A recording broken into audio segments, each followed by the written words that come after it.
জানিয়ে দিব এই মুহূর্তে আমাদের হাতে থাকা গুরুত্বপূর্ণ আপডেট সংবাদের শিরোনাম। শুরুতেই থাকছে জুলাই সনদের পর নির্বাচনের তারিখ ঘোষণার দাবি এনসিপির।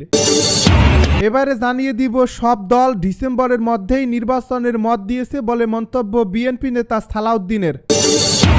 আরও জানাবো তৃতীয় বিশ্বযুদ্ধ সামনে, প্রস্তুত হচ্ছে ইউরোপের আরেক দেশ। এবারে জানিয়ে দিব ইসরায়েলি বাধায় গাজায় যেতে না পেরে মুখ খুলল সৌদি আরব। সর্বশেষ জানিয়ে দিব পাকিস্তানের সঙ্গে সংঘাতের পর 2000 ব্যক্তিকে বাংলাদেশে পুশিন। এতক্ষণ শুনছিলেন আপডেট বাংলা সংবাদের শিরোনাম, এবারে বিস্তারিত। তবে তার আগে অনুরোধ রইল ভিডিওটিতে একটি লাইক এবং কমেন্ট করে জানিয়ে দিন ভিডিও সম্পর্কে আপনার মূল্যবান মতামত। আরও জানিয়ে দিন ভিডিওটি কোথা থেকে দেখছেন বা কোন জেলা থেকে দেখছেন। জুলাই সনদের পরেই নির্বাচনের তারিখ ঘোষণার দাবি এনসিপির। জাতীয় নাগরিক পার্টির আহ্বায়ক নাহিদ ইসলাম বলেছেন, জুলাই সনদের পর জাতীয় নির্বাচনের তারিখ ঘোষণা করতে হবে। তার আগে নির্বাচনের তারিখ ঘোষণা করা ঠিক হবে না। সোমবার সন্ধ্যায় প্রধান উপদেষ্টার সভাপতিত্বে ঐক্যমত কমিশনের সঙ্গে সর্বদলীয় বৈঠক শেষে তিনি একথা বলেন। নাহিদ ইসলাম বলেন, ঐক্যমত কমিশনের বৈঠকে আমরা 3টি বিষয় আলোচনা করেছি। আমরা আগামী 30 কার্যদিবসের মধ্যে জুলাই ঘোষণাপত্র জারি করার জোর দাবি জানিয়েছি। এনসিপির আহ্বায়ক বলেন, চলতি বছর 5 অগাস্টের আগে সবার স্বাক্ষর নিয়ে জুলাই সনদটি কার্যকর করতে হবে এবং জুলাই সনদের পরে রোডম্যাপের ঘোষণা করতে হবে। তার আগে নির্বাচনের তারিখ ঘোষণা করা ঠিক হবে না। তিনি আরও বলেন, আমরা বলেছি সুষ্ঠু নির্বাচনের জন্য নির্বাচন কমিশন সংস্কার করা উচিত। নির্বাচন কমিশনকেও পুনর্গঠন করতে হবে। এর আগে অন্তর্বর্তী সরকারের প্রধান উপদেষ্টা ডক্টর মুহম্মদ ইউনূস ঐক্যমত কমিশনের সঙ্গে সর্বদলীয় বৈঠকে জানান, জাতীয় ঐক্যমত কমিশনের সঙ্গে প্রথম পর্যায়ের বৈঠকে রাজনৈতিক দলগুলোর সঙ্গে যেসব বিষয় ঐক্যমত হয়েছে সেগুলো নিয়ে জুলাই সনদ তৈরি করা হবে। সব দল ডিসেম্বরের মধ্যেই নির্বাচনের মত দিয়েছে বলে মন্তব্য বিএনপি নেতা সালাউদ্দিনের। প্রায় সব রাজনৈতিক দল ডিসেম্বরের মধ্যেই নির্বাচনের বিষয়ে মতামত দিয়েছে বলে জানিয়েছে বিএনপির স্থায়ী কমিটির সদস্য সালাউদ্দিন আহমেদ। সোমবার জাতীয় ঐক্যমত কমিশনের সঙ্গে বৈঠক শেষে সাংবাদিকদের তিনি একথা জানান।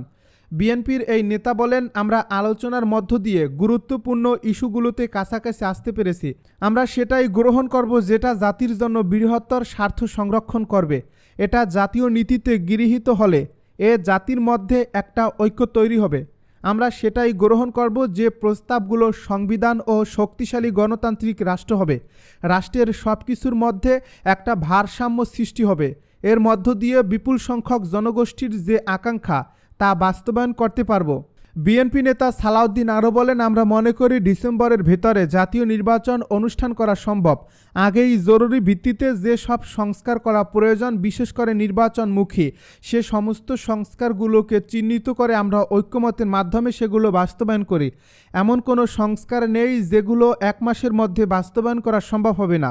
তিনি আরও বলেন, সংবিধান সংশোধন ছাড়া অন্যান্য সব সংশোধন যেগুলোর বিষয়ে সংস্কার প্রস্তাবে সবাই একমত, সেগুলো নির্বাহী আদেশের মাধ্যমে 1 মাসের মধ্যে বাস্তবায়ন করা সম্ভব। সুতরাং এই নির্বাচন ডিসেম্বরের পরে যাওয়ার মতো একটিও কারণ নেই। এ বিষয়টি আমরা বোঝাতে সক্ষম হয়েছি। তিনি আরও বলেন, অধিকাংশ রাজনৈতিক দলগুলোর মধ্যে প্রায় সবাই ডিসেম্বরের মধ্যেই নির্বাচনের জন্য তাদের প্রস্তাব আছে। এখন প্রধান উপদেষ্টা সেটা বিবেচনা করবেন বলে আমরা আশা করি। আমরা মনে করি তিনি জাতীয় ঐক্যের প্রতীক হিসেবে নিরপেক্ষভাবে সে ভূমিকা পালন করবে। কারোর প্রতি রাগ অনুরাগ প্রদর্শন করবেন না। তৃতীয় বিশ্বযুদ্ধ সামনে, প্রস্তুত হচ্ছে ইউরোপের এক দেশ। বিশ্বজুড়ে নতুন করে উত্তেজনার আগুন জ্বলে উঠছে। সম্ভাবনা আছে চীন হয়তো আক্রমণ চালিয়েছে তাইওয়ানে, অথবা রুশ বাহিনী পেরিয়ে গেছে পূর্ব ইউরোপের কোনো ন্যাটো সদস্য দেশের সীমানা। এমন একটি জটিল ও উত্তেজনাপূর্ণ পরিস্থিতিতে ব্রিটেনের বড় বড় কোম্পানিগুলো যুদ্ধকালীন প্রস্তুতি নিতে শুরু করছে। এ প্রস্তুতিতে তাদের পরামর্শ দিচ্ছেন সাবেক ব্রিটিশ সেনা কমান্ডার এবং বর্তমানে গোয়েন্দা ও নিরাপত্তা পরামর্শক সংস্থা সিভিলাইনের প্রধান জাস্টিন ট্রাম্প। রোববার দ্য টেলিগ্রাফে প্রকাশিত এক প্রতিবেদন থেকে এই তথ্য জানা যায়। প্রতিবেদনে ট্রাম্প জানান, ব্রিটেনের বড় সুপারমার্কেট চেইন থেকে শুরু করে সিলিকন ভ্যালির প্রযুক্তি জায়ান্ট অনেকেই তার সঙ্গে নিয়মিত যোগাযোগ রাখছে, কারণ তারা বিশ্বাস করছেন বৈশ্বিক কোনো বড় সংঘাত আর মাত্র 2 বছরের দূরত্বে। আমরা এখন এমন এক বিশ্বে বসবাস করছি যা দ্বিতীয় বিশ্বযুদ্ধের পর সবচেয়ে অস্থিতিশীল ও বিপজ্জনক, বললেন ট্রাম্প। ইরানের পারমাণবিক উচ্চ আকাঙ্ক্ষা, চীনের তাইওয়ান নিয়ে হুমকি, রাশিয়ার ইউক্রেন ও পূর্ব ইউরোপে আগ্রাসন এবং মার্কিন যুক্তরাষ্ট্রের রাজনৈতিক ব্যবস্থার প্রতি অনাস্থা সব মিলিয়ে 2027 সাল হতে পারে ইতিহাসের সবচেয়ে সংকটপূর্ণ সময়। ট্রাম্প আরও উল্লেখ করেন, রুশ প্রেসিডেন্ট পুতিন ও চীনের শি জিনপিং যুক্তরাষ্ট্র ও ইউরোপীয় দেশগুলোর পূর্ণাঙ্গ সামরিক পুনর্গঠন 2030 সালের আগেই মোকাবিলা করতে চাইছেন। তাদের মনে এখন ঘড়ির কাঁটা চলছে। তিনি আরও বলেন, 2027 সালে বড় ন্যাটো সামরিক মহড়া, যুক্তরাষ্ট্রের সামরিক প্রস্তুতি লক্ষ্য এবং ইউরোপীয় প্রতিরক্ষা ব্যবস্থার বিলম্ব সব মিলিয়ে যুদ্ধকালীন প্রস্তুতিতে ব্রিটেনের ব্যবসায়িক প্রতিষ্ঠানগুলোর ভাবনা বদলাতে শুরু করছে। ইসরায়েলি বাধায় গাজা যেতে না পেরে মুখ খুলল সৌদি আরব। সৌদি পররাষ্ট্রমন্ত্রী প্রিন্স ফয়সাল বিন ফারহান আল সৌদ বলেছেন, গাজায় আরব মন্ত্রীদের সফরে ইসরায়েলি নিষেধাজ্ঞা শান্তি চেষ্টার বিরুদ্ধে চরমপন্থার প্রকাশ। আম্মানে এক যৌথ সংবাদ সম্মেলনে তিনি বলেন, ইসরায়েল পশ্চিম তীরে প্রবেশে বাধা দিয়ে শান্তির সম্ভাবনাকে বাধাগ্রস্ত করছে। আরব লীগের প্রতিনিধি দলের ওই সফরে অংশ নেওয়ার কথা ছিল জর্ডান, মিশর, বাহরাইন, কাতার ও সৌদি মন্ত্রীদের। তবে ইসরায়েল শেষ মুহূর্তে সফরের অনুমতি প্রত্যাহার করে। এ বিষয়ে সৌদি পররাষ্ট্রমন্ত্রী বলেন, ইসরায়েলের এ সিদ্ধান্ত চরমপন্থার প্রতিফলন এবং আন্তর্জাতিক শান্তি চেষ্টার প্রতি অবজ্ঞার বার্তা বহন করে। তিনি আরও বলেন, এই আচরণ আমাদের কূটনৈতিক উদ্যোগ দ্বিগুণ করতে অনুপ্রাণিত করে। জর্ডানের পররাষ্ট্রমন্ত্রী আয়মান সাফাদি বলেন, এই সফরে বাধা দিয়ে ইসরায়েল ন্যায্য আরব ইসরায়েল মীমাংসার আশা দুর্বল করছে। ইসরায়েলি এক কর্মকর্তা অবশ্য দাবি করছেন, আরব নেতারা একটি উস্কানিমূলক বৈঠক করতে যাচ্ছিলেন।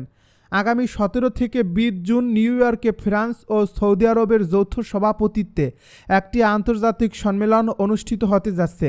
সেখানে ফিলিস্তিন রাষ্ট্র প্রতিষ্ঠার রোডম্যাপ, গাজায় যুদ্ধবিরতির পর পুনর্গঠন এবং ইসরায়েলি দখল পরিকল্পনা প্রতিহত করার বিষয়েও আলোচনা হবে। পাকিস্তানের সঙ্গে সংঘাতের পর 2000 ব্যক্তিকে বাংলাদেশে পুশিন। অপারেশন সিঁদুর নাম দিয়ে পাকিস্তানে হামলা চালানোর পর ভারত এ পর্যন্ত 2000-এর বেশি মানুষকে বাংলাদেশে পুশিন করছে। ভারতীয় কর্তৃপক্ষের অভিযোগ, এসব ব্যক্তি অবৈধভাবে ভারতের বিভিন্ন রাজ্যে বসবাস করছিলেন। এছাড়া আরও 2000 ব্যক্তিকে ভারত বাংলাদেশের বিভিন্ন সীমান্তবর্তী এলাকায় রাখা হয়েছে। ভারত দাবি করছে, এসব মানুষ নাকি ধরপাকড় ও হাজত বাস এড়াতে নিজ থেকে বাংলাদেশে চলে যেতে চাইছিলেন। গত 22 এপ্রিল জম্মু কাশ্মীরের পেহেলগামে বন্দুকধারীদের হামলায় 26 জন বেসামরিক নাগরিক নিহত হয়েছিলেন। ওই ঘটনার পর 7 মে ভারত পাকিস্তানে হামলা চালায়। 10 মে ভারত ও পাকিস্তান যুদ্ধবিরতি ঘোষণা করে। সেই থেকে দেশের বিভিন্ন রাজ্যে বসবাসকারী কথিত অনুপ্রবেশকারীদের ধরতে ধরপাকড় অভিযান শুরু করে কেন্দ্রীয় স্বরাষ্ট্র মন্ত্রণালয়। স্বরাষ্ট্রমন্ত্রী অমিত শাহ রাজ্য সরকারের নির্দেশ দিয়েছিলেন, অবৈধভাবে যারা বসবাস করছেন সেই বিদেশিদের চিহ্নিত করে যেন দ্রুত ফেরত পাঠানো হয়। সর্বভারতীয় ইংরেজি দৈনিক দ্য ইন্ডিয়ান এক্সপ্রেস জানিয়েছে, এই 2000 ব্যক্তিকে বাংলাদেশে পুশিন সেই অভিযানেরই অংশ। উচ্চপদস্থ সরকারি কর্মকর্তার বরাতে ওই প্রতিবেদনে বলা হয়েছে, সীমান্তবর্তী রাজ্য ত্রিপুরা, মেঘালয় ও আসাম ছাড়াও বিদেশি বাছাই অভিযান বেশি চলছে গুজরাট, হরিয়ানা, দিল্লি, মহারাষ্ট্র ও রাজস্থানে। সবার আগে সবচেয়ে বেশি অবৈধ বসবাসকারী ফেরত পাঠায় গুজরাট। ঠেলে পাঠানো 2000 ব্যক্তির মধ্যে অর্ধেক ওই রাজ্যের, যাদের ফেরত পাঠানো হয়েছে এবং যারা সীমান্তে অবস্থান করছেন সবাইকে বাংলাদেশি বলে দাবি করছে ভারত।